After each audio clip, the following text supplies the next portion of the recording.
Good morning, everyone. Britt Simon here. So we've got some fun to talk about. The visa bulletin has been published, and it's shocked some people, and we've been waiting for it, and to some extent, some of what we've waited for is exactly what we predicted, and still people are losing their minds and pretending like this is all something very, very new. So let's have a quick look at the visa bulletin and let's discuss the visa bulletin. And if you have some questions about that, I'd be more than happy to take some questions from you. But also, I'd like to talk about some of what is really meant by the visa bulletin, what this really means, right? So I'm going to spend a good few minutes talking about the visa bulletin. That's really what I want to talk about today. I don't want to take questions on subjects that are not about the visa bulletin, which can either be about DV 2026 selectee numbers, which are shown in the visa bulletin, or the visa bulletin itself. So let's cover those. I'm bound to get it. In fact, I can see I've already got this question. When will it begin? You're relating to DV 2027, I'm sure. DV 2027 isn't announced yet. Okay, so I don't know when it will begin, and anyone that tells you that knows when it will begin is just silly, frankly. But there is a statement in here, so let me start off with that since it is about the visa bulletin. Dates for the DV 2027 program will be widely publicized in the coming months. Those interested in DV 27 program should check the Department of State's diversity webpage in the coming months. Coming months. Right now,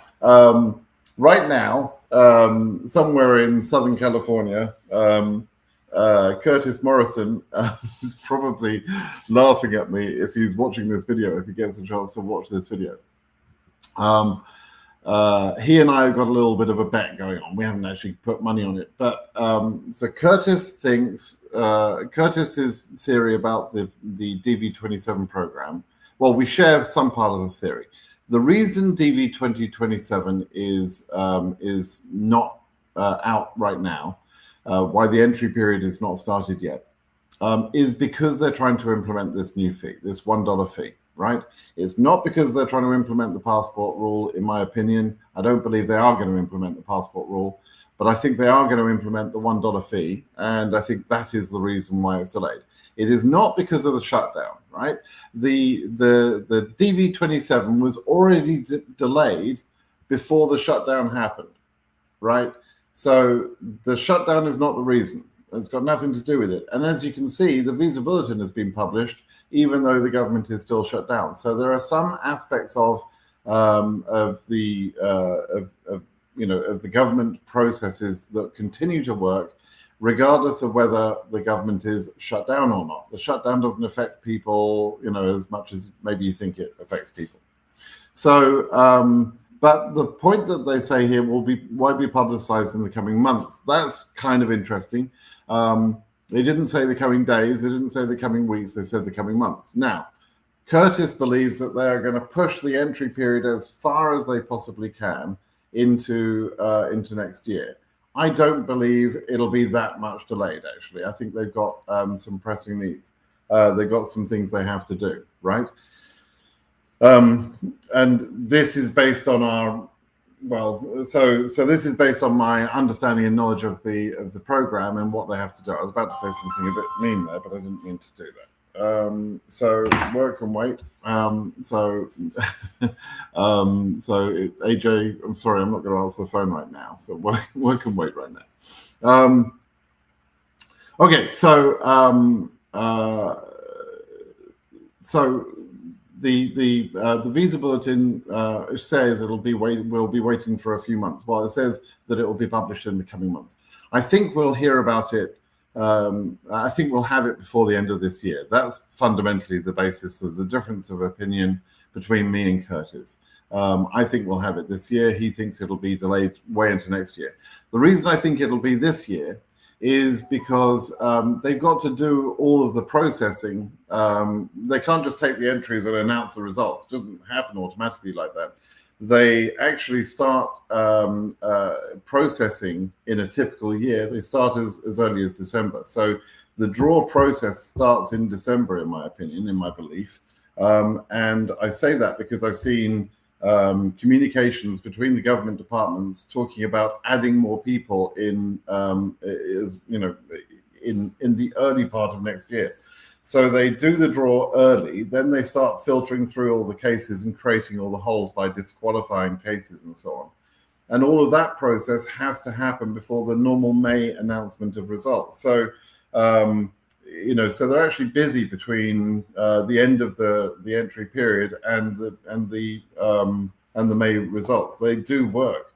So they can't afford to lose very much time. They do have kind of an impending deadline to get on with things, so they'll have to do that. Okay, so so yeah, that's what I think is going on. I think the $1 fee is being implemented, the passport rule is not being implemented, and the delay I think we're seeing right now. I expect the entry period to start probably within a month or two, but certainly by the end of the year. If that doesn't happen, if it's delayed into next year, then Curtis will win the bet. Okay, so let's talk about what they said in the visa bulletin. They basically repeated the numbers from last month, with the exception of Algeria. Algeria was increased. So if we look at Algeria last month, it was at 14.5, and it's now at 17,250. That's the only change in the visa bulletin. Why has it been repeated?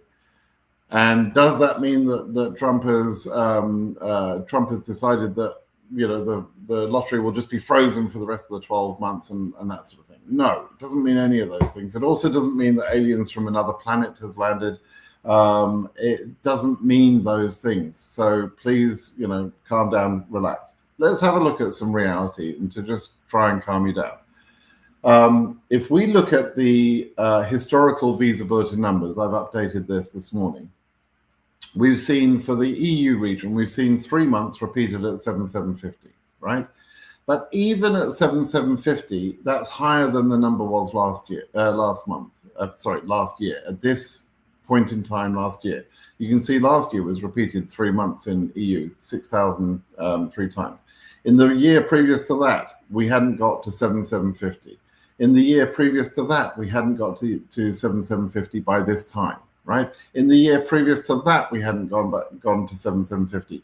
In fact, we have to scroll all the way back to 2020, right, to find a month where in the November visa bulletin about December December interviews, the number was higher, and it's not that common at all at this point. Same point. In 2019, it was at 66. In 2018, it was at 6,000. And 2017 was appreciably higher, right? So for the last few years, this number would have been a standout high month, right? 7,750. In other words, it started very, very high, okay? And you don't need to worry about that. If we look at the same thing for Africa, same thing. Look at all these months, right? Look at all of these.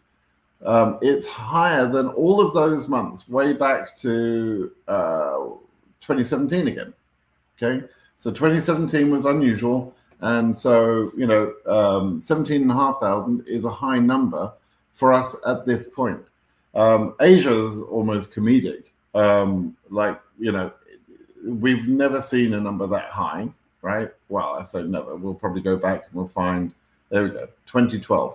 In 2012, the month where they screwed the whole thing up, right? The year they screwed the whole thing up. They actually had to do a redraw in this year. It was a complete mess, and so in that year, that number was higher at this point. But other than that, it's never been higher. So this number is ridiculously high. 10,000 for Asia is ridiculously high, they've taken the visa bulletin aspect out of the running for the first few months. I mean, they just set the number so high that they didn't need to increase it on a monthly basis, at least for these 3 months, and possibly not even for Asia. I think they probably won't even increase it next month or the month after that. We could see this staying at 10,000 for several months to come, right? South America, let's just go through and complete this. Again, highest number we've seen for years. They just started very, very high. 1850 was very, very high, right?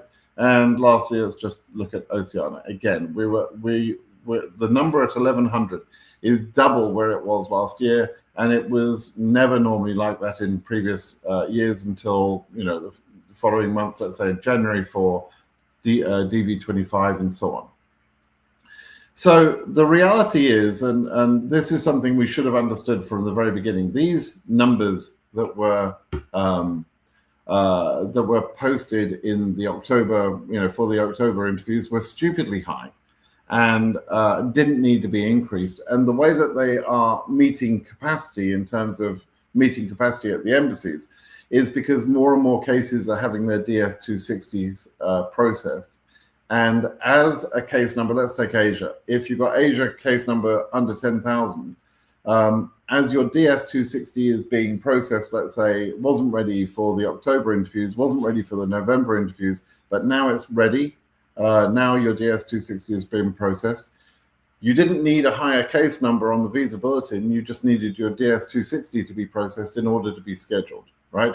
And so when they start running out of cases that are being revealed by DS-260 processing, that's when they'll increase the numbers on the visa bulletin, right? Okay, so that's the visa bulletin numbers. I think I've probably talked enough about that. Let me just see if I've got any quick questions about DV26 numbers. Let's see. There would be no DV27. You see, Augustine has made the mistake there of opening his mouth without using his brain. Augustine, you need to try and, keep this one closed until this one catches up. Right, I just said, and whether I'd said it or not, like this was that was kind of a dopey thing to say, right? But I just said that we could look at this where it talks about DV27. Dates for the DV27 program registration period will be widely publicized in the coming months. It will be running, Augustine. It's just not yet, right? So, no need to say silly things. Photo tool. When we do need to be creating our photos for the entry, which is not yet really, then the photo tool is really going to help many of you. I'm thrilled about the photo tool. Right, so let's have a quick look. Well, thank you, Anne. Let's have a quick look at some of these questions. I just want to see if I've got anything interesting to talk about. We got Mohammed, who thinks it's a good idea to repeat the same question about 58 times. And because you've done that, Mohammed, forget about it. I'm not going to answer your question. Don't do that because it's just annoying, right? So,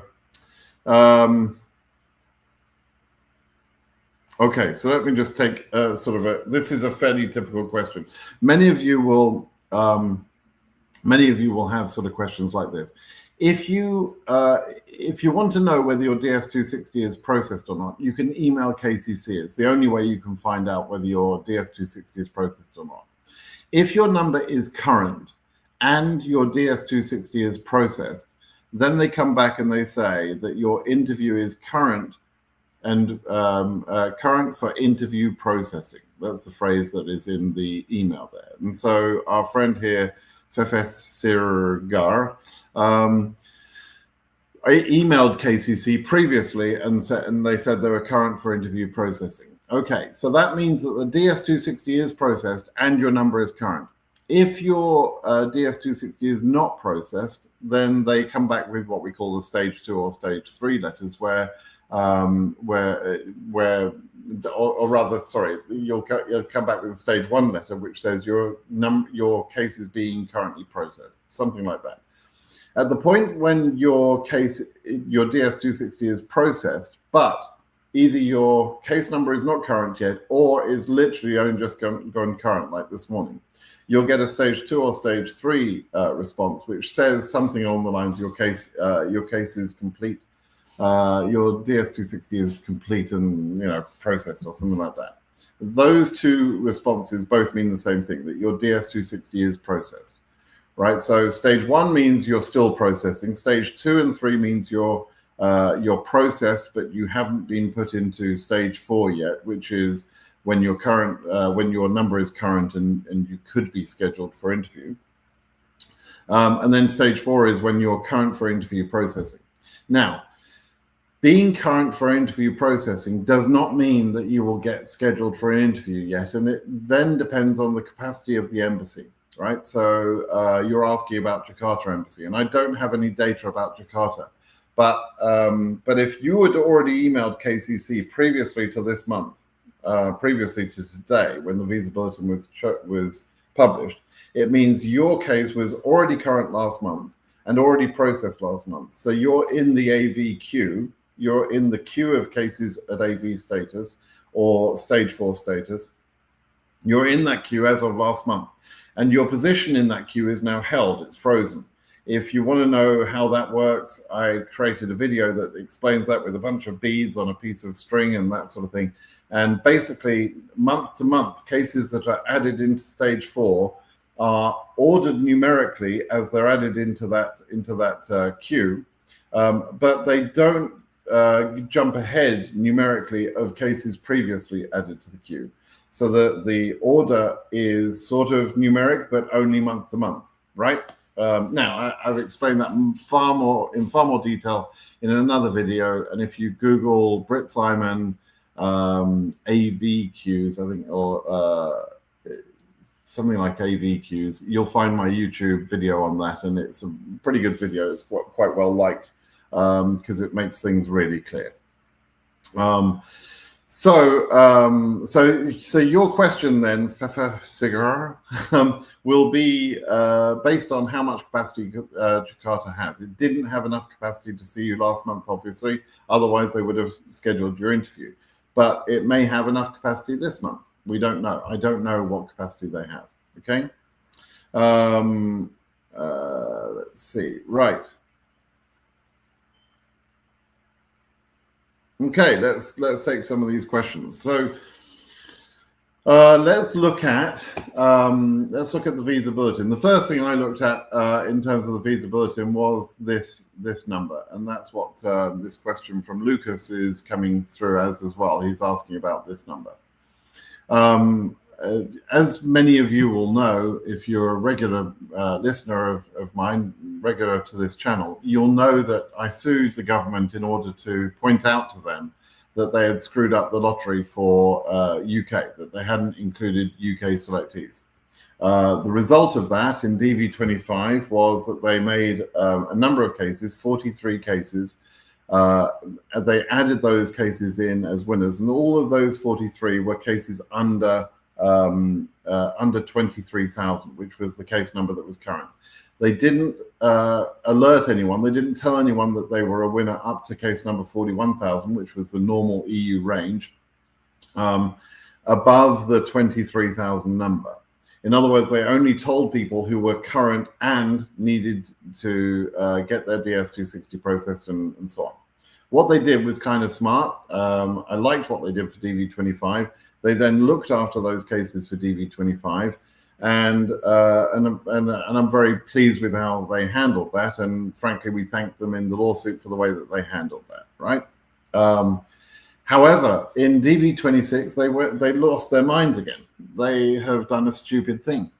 So Lucas is asking, does that refer to the number of people registered or the number of people who've been processed?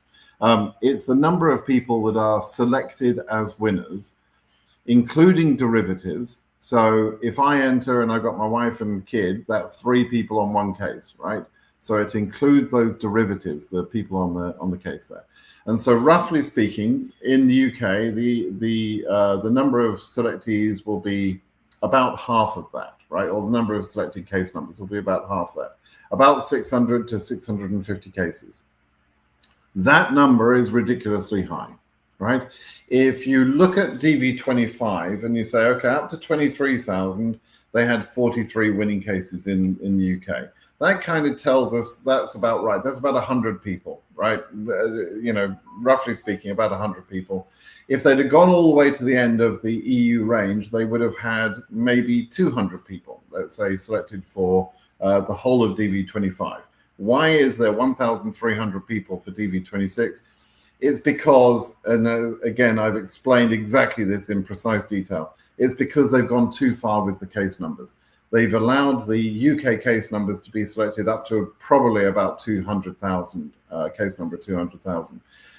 It's not that they've selected more people per thousand. The number of people per thousand is still the same.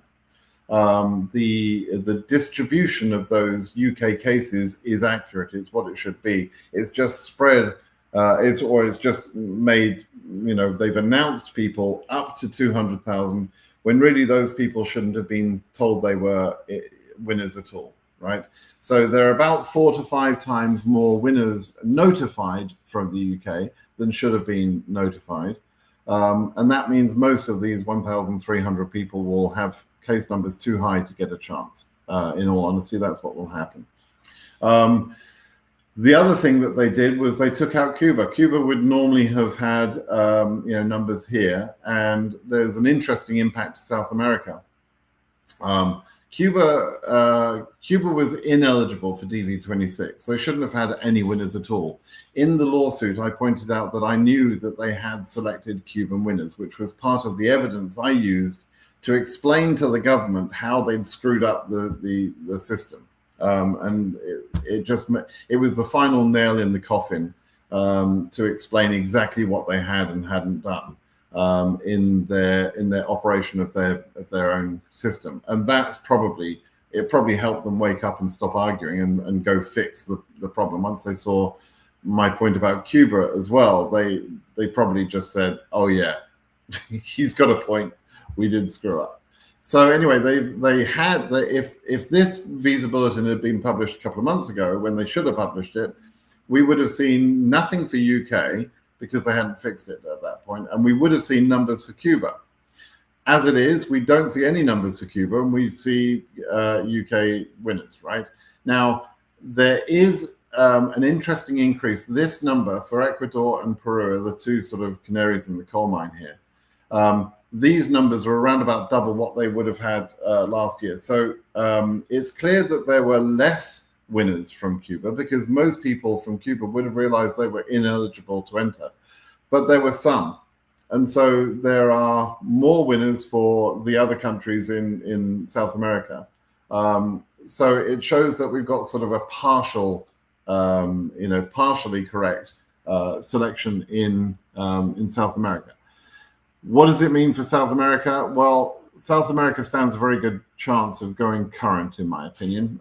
It may be the only region that goes current because this number of selectees is really too few selectees, and the density is going to be quite low within that number range because they've taken out some numbers from Cuba, right? The density is going to look kind of weird low. I'll just show you something here. Where can I show you that? Let me just show you the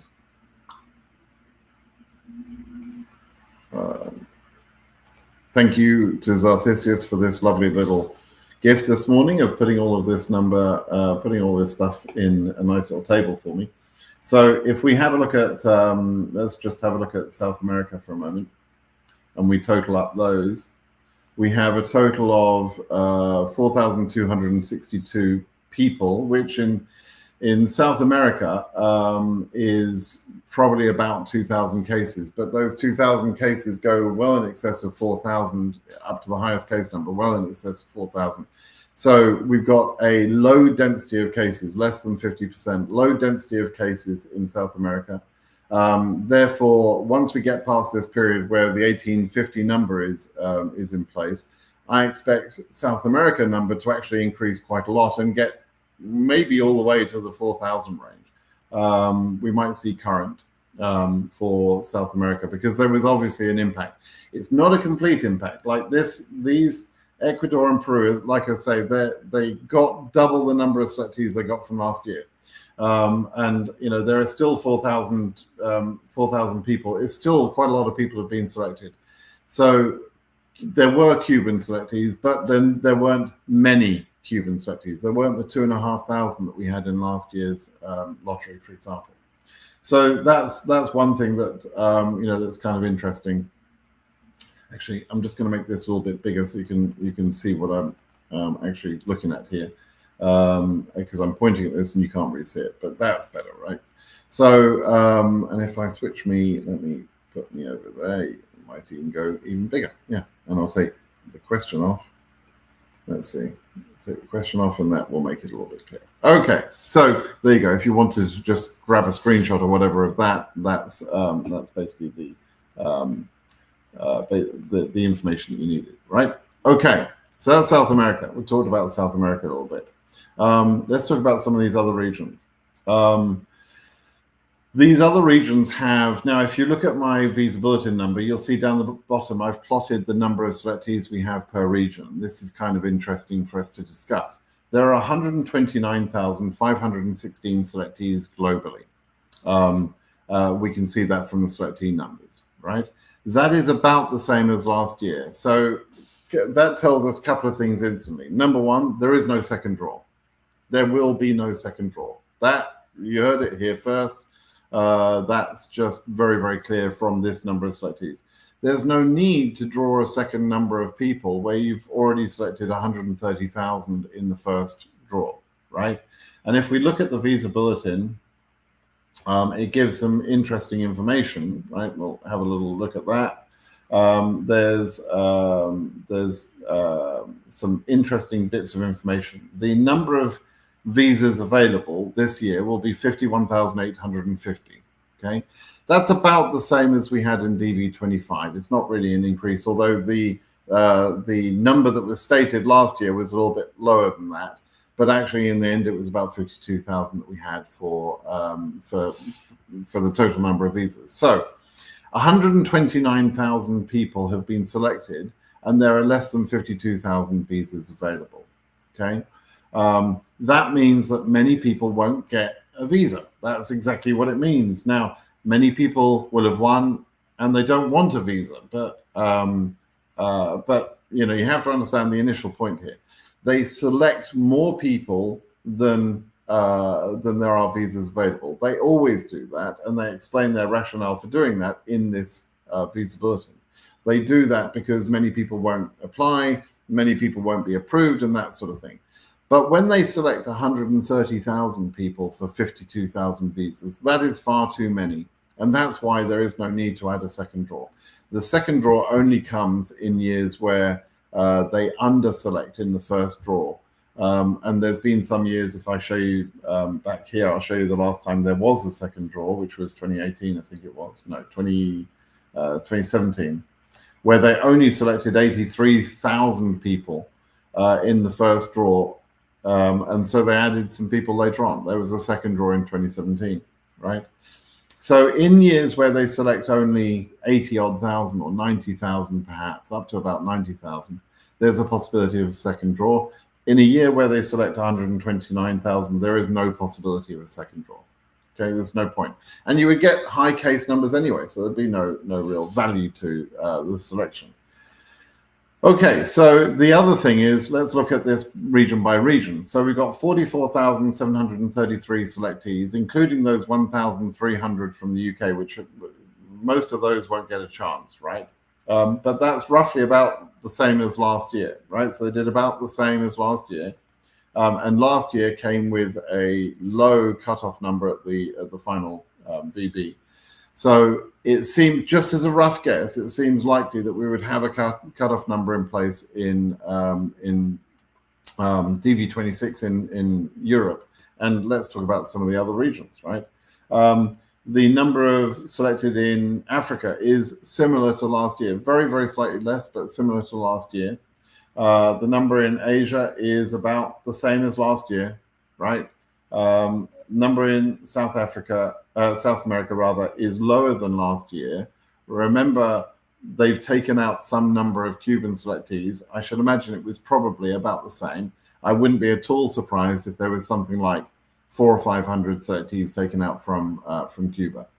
There were 2,500 selected from Cuba in DV25, right? So there was already a big reduction in the number of selectees from Cuba, but it wasn't like, it wasn't a normal year. They had far less selectees, and that's why there's an increase in Peru and Ecuador. And in Oceania, there is a healthy decrease, about 20-something% decrease from last year, which is good to see. 3,178 versus 4,053. Last year was a complete joke, and there was a cutoff number in place last year, which ruined the hopes for a lot of people. 3,178 with the low response rates that we see in Oceania year to year. That's a possibility. That may be something that gets us close to higher numbers. We'll have to have a look at that, but we'll have to do some analysis and have a look at those numbers as soon as we can, when we've got a little bit more data. We'll have more data in January. We don't get the case data until January 1st of each year. Okay. Now, there's another major point to this year's DV lottery that we have to talk about. We have to talk about banned countries. Right now, there is a travel ban that is affecting 27,800 people. All of these countries here, these several from Africa, several from Asia, and so on, are banned countries, right? Travel banned, right? Now, in Europe, there are 2,500 people banned from Turkmenistan. In Asia, there are, there's a huge number of people in Asia. If the 23,000 that are selected, there are 12,000 banned, right?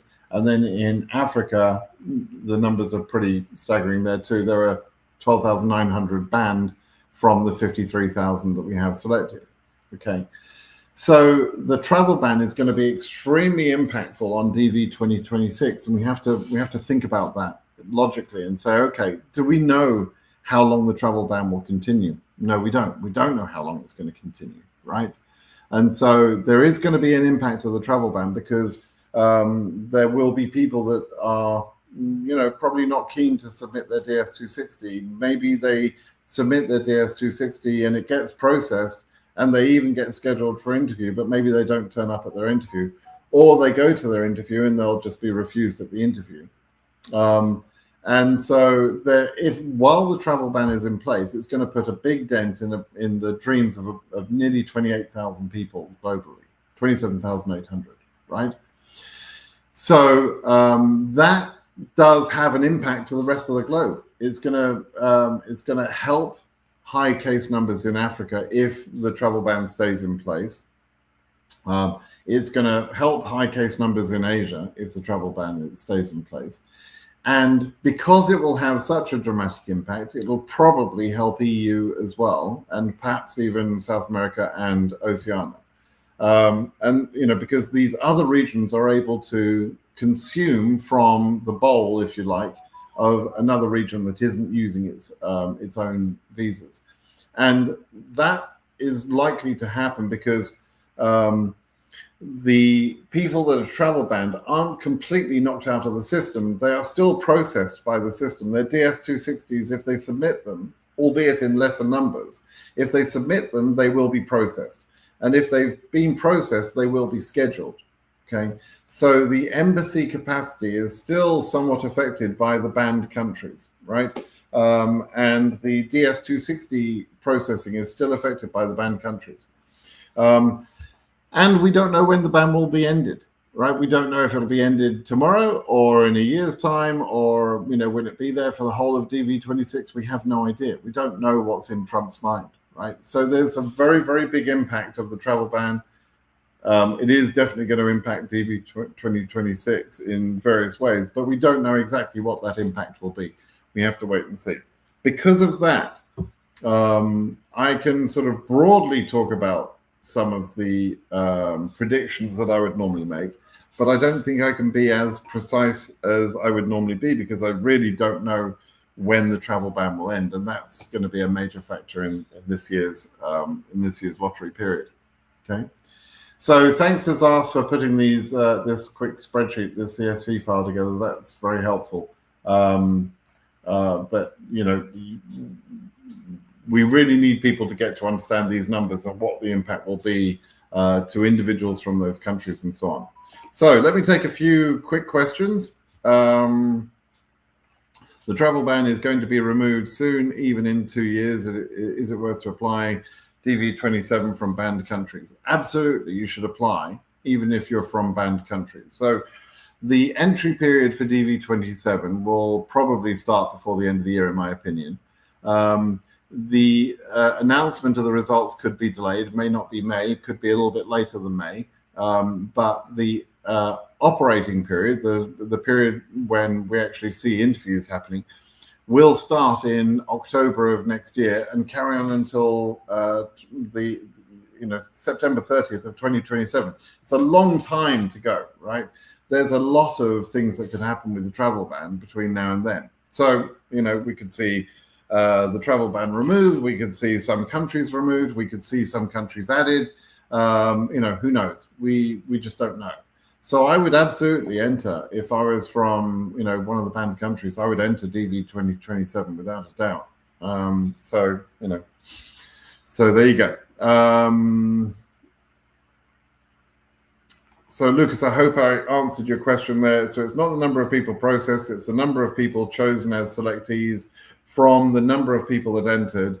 And I'll do some math, but they've got it completely wrong. They've managed to screw it up unbelievably, but they did. Since there are more than 8K travel ban countries and selectees in Asia, would that mean? Yeah, just explain that. It does. The travel ban, while it's in place, will have the tendency to move the chances up for people in that region. That's one aspect. But it also will mean, because interviews get scheduled, because DS-260s get processed, because some people from those banned countries will be able to actually go to their interview and will get their visa if they've got a reason for an exemption. Because that all happens, then what will happen is that the case numbers will sort of go a little bit higher than normal, but they won't go crazy high. There will be an underfilling in Africa and Asia, because they've got to keep some embassy capacity back to see the people that do apply for, that do submit their DS-260. So there will be some people that will go for their interviews, right? And so that's wonderful. Thank you. So that's going to continue as normal. That's why I say that the other regions actually going to be the beneficiaries of the travel ban, more than high case numbers, perhaps, in those regions where the travel ban is most impactful. So for Africa and for Asia in particular, there is a big impact, but that impact will be felt in Europe, Oceania, and South America, right? It will also be felt to some extent in Africa and in Asia, but not quite as simply as you think, right? So how does the case number 1800 in Asia? Probably okay. We'll have to see, but you're probably okay with that sort of case number. Thank you. I was getting anxious because I submitted my DS-260 literally one day after I received my 1NL. You're okay. What do you think about EU? It looks like the density is better in DV25, 44 selectees for 48 case number max. Marcus, you're using a term there about density that we don't, strictly speaking, know, right? The density, you're just being very comparative, right? So there's two things. Like, how many selectees do we have? Well, there was clearly going to be a reduction in selectees because they added in the UK at 1,300 people, right? So if you took that number out, it would be there would be fairly significant reduction if we look at the historical stuff. There would have been a sort of a reasonable, about the same actually, about 43,000 would have been the same, right? So we got roughly the same number of people spread up to a higher case number. The cutoff number in DV25 went up to about 41,000 in DV25 for EU. And there's, probably the sensible region, ignoring the UK stupid numbers, the sensible region in DV26 looks to end by about 50,000. So I think it's going to be about 48,000, 49,000. So slightly higher than last time, and with roughly the same sort of numbers. That's why you're saying the case number density is lower, and you're correct. I think it is lower, but we have to really see the numbers when we get the numbers in January to know exactly how that will be. We can make some assumptions right now, but what it means is, and I think this is probably where your head is at, it means that a case number, let's say 30,000 in DV25 was in worse shape, shall we say, than case number 30,000 in DV26, right? Because if there's less density under those cases, under those case numbers, then, you know, in theory, at case number 30,000, you're a little bit, you're a little bit better off. But that's going to be, I think that aspect will be trivialized by the impact of the travel bans, right? If the travel bans stay in place for a long time, then that's going to be the major factor that would keep, that would push the numbers higher in EU. But yes, you know, so case number 40,000 in 41,000, let's say in DV25 is roughly the same as case number, let's say 48,000 in DV26, right? So there, you know, the numbers are a little bit sort of shifted. That's really where you're coming from, Marcus, and you're correct in that. Let's see. Yeah, what's your opinion on EU 30K, DV26? Good chances. Well, better chances, Marcus, than last year, let's say. I actually think that EU 30K should have gone current last year. And, you know, but the government decided to waste 5,000 visas, many of which could have gone to EU. They didn't do that. Now, you know, there's going to be the math, and then there's going to be what does the government actually do, right? The math will say one thing. It'll tell us where the numbers could get to, but that doesn't predict the behavior of the government, how they do, you know, using the capacity during the year, how they move these things up, and their eagerness to use all the visas or not, right? That's going to be what we don't know, right? Okay, and we'll have many conversations about that, I'm sure, Marcus. Okay, let me just take a couple more questions here. I do need to start work, so I'm going to have to sort of cut this fairly shorter than the normal live session, but anyway, I'm sure we've answered most of the questions. Let's see, I'm just sort of scrolling down here.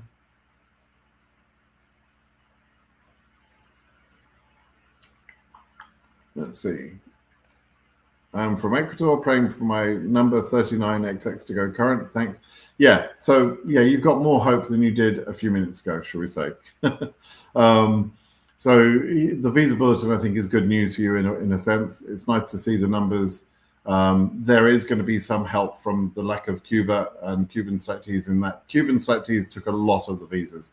They were very consistent and they did very well. Even you know, higher acceptance rate, seems to have a higher acceptance rate than most countries. So I think you're in good shape. Probably at 39XX, you've got a good chance. And you wouldn't normally, but you probably do this year. So good luck to you. Liberia, when will the DV27 registration open? Yeah, we don't know. We don't know when DV27 will be open. Okay. I've checked out the photo tool and I'm satisfied. Thanks, Simon. You're very welcome. I'm glad people are starting to use that. Did I mention the website? I should mention the website. dvphototool.com, right? If you need to produce your photo, the easiest way you can do that is on my new website, dvphototool.com. That's specifically for that purpose, right? So, and it does a really good job, frankly. Okay. So unfortunately, applicants from banned countries are even willing to attend interviews. Of course, they're willing to attend interviews. They are desperate to take advantage of their once in a lifetime win, and they are gutted and destroyed by not being allowed to, you know, get their visas. it's a horrible thing being in a travel ban country. It's a horrible thing being told 1 minute you're a winner and then have a complete lunatic come along and for some arbitrary reason just ban everyone from your country.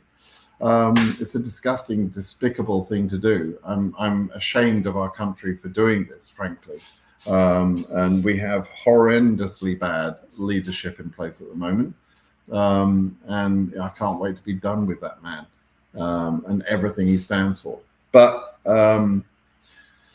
it's a reality that some people are going to go to their interviews, and some of those people will be able to get an exemption. You can get an exemption if you have a second passport from a non-banned country. You can also get an exemption if you're from certain situations, religious minorities, that sort of thing, in some of those banned countries. But it's going to be hard for a lot of those people, without a doubt.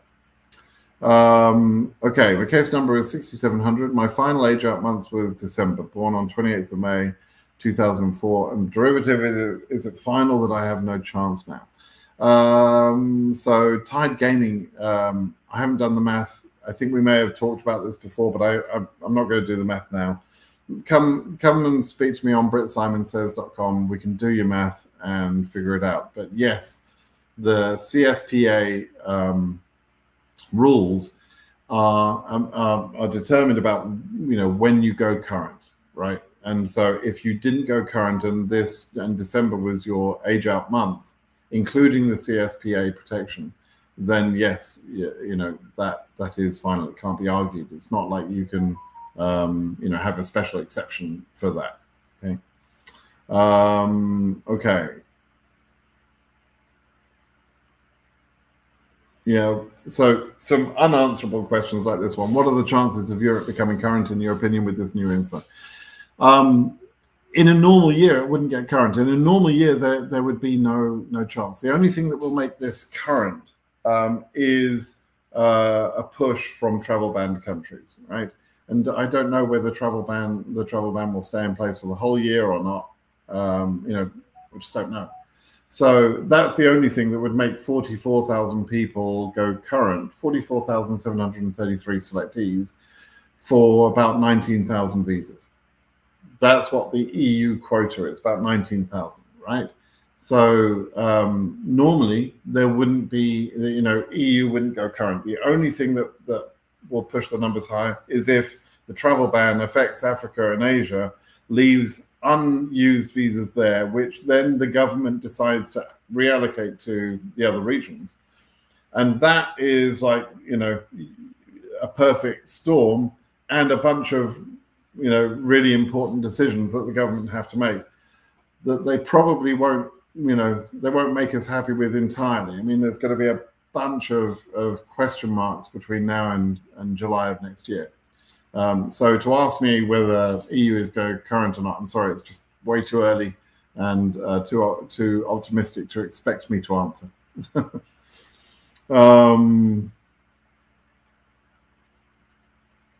Okay. Let's see. Oh, it's a very encouraging, sort of optimistic comment there. Hope to see you in the US, baby. There are 12,000 selectees from several countries in Asia under the Trump travel ban. Would there be a second draw for this? No, there won't be a second draw for that. I've already said in this video, there's not going to be a second draw. It just means that there's more chance for the non-banned countries in Asia, right? Greetings from Azerbaijan. Is there any chance for someone with the case number EU35K to get a visa, especially considering travel ban? Same sort of answer I just gave to the other person asking. Okay. What's the probability for your case number? Morocco, 48K. There's going to be Ghana's ban has been lifted. What the fuck are you talking about? There's going to be plenty of time to discuss things like Morocco 48K and what that means, etc. We have to do quite a bit of thinking and calculations, etc., to understand what is going to happen for specific countries, what will happen in specific embassies, and so on. There's a long time between now and September of next year. There's a lot of time that we have to wait.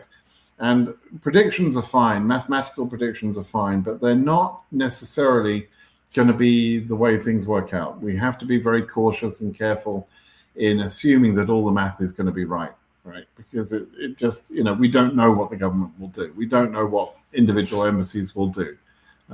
So we have to be a little bit careful, right? You said they were going to release details on selectee number in this VB. Any info? Yeah, they've released selectee numbers. And if you rewind, this is a live video, but if you rewind, you'll see that I've discussed all of that during this video. And yes, they did release them. Yeah. So my predictions are really good. Honestly,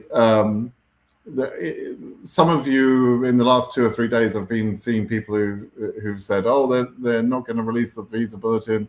And I kept saying, it's from the 8th to the 15th. What day is it today? It's the 15th, right? So the visa bulletin got released at the right time. I said that I thought they were now going to release the selectee numbers now that the UK lawsuit, has been more or less settled. They were now free to release the numbers. That's what they did.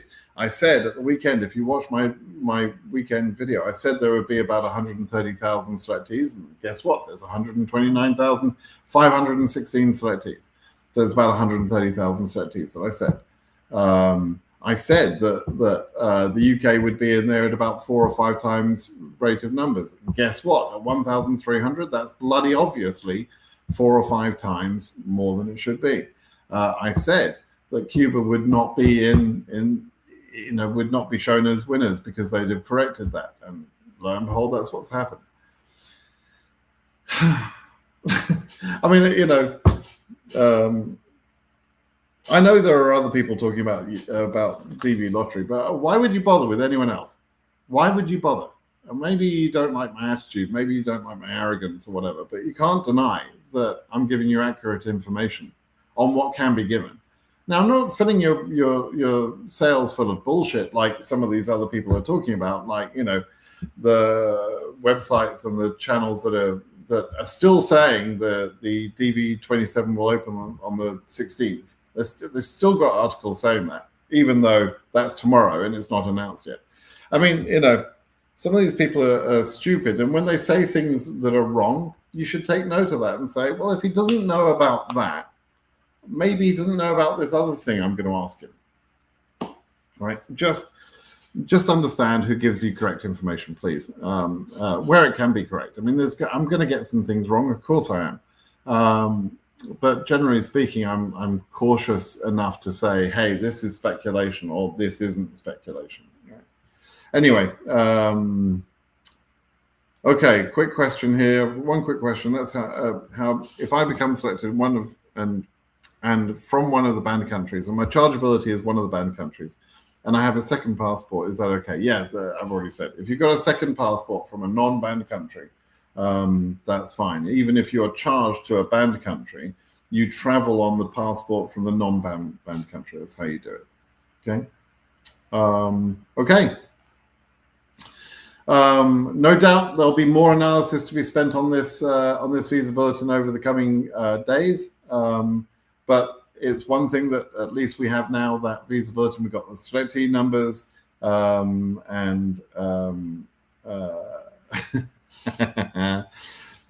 talking about the level of swag of computer scientists. Yeah, exactly. I wouldn't quite describe myself as a computer scientist, but I'm a software engineer. Yes, I'm an architect. Yes, but I'm not one of the smart ones. Anyway, yeah, thanks for that, Dunlop Jay. That was a sweet point you're making there. Anyway, all right, everybody, I'll call that a day, and I'll see you in the next few days, and come join me on my live at the weekend. All right, everyone, bye-bye now.